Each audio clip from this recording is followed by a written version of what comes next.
Buttonholes. There are various styles of buttonholes available.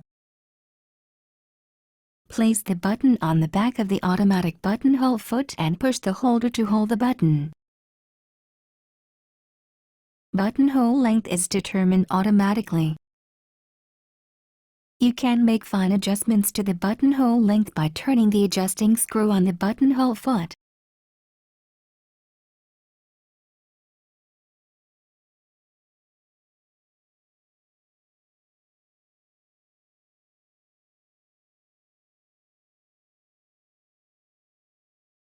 Press the lockout key.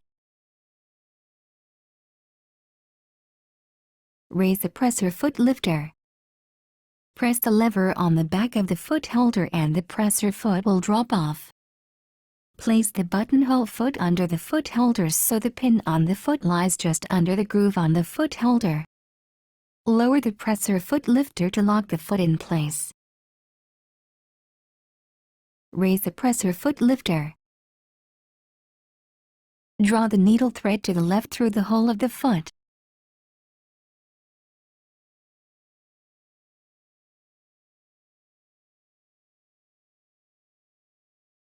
Press the lockout key to unlock the machine.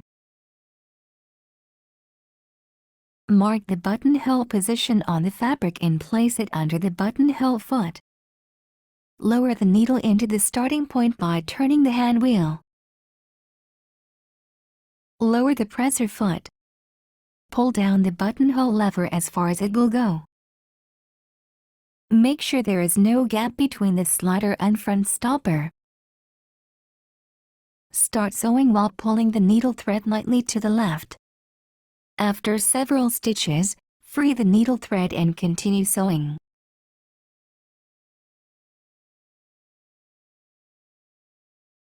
The machine will stop automatically when the buttonhole is complete.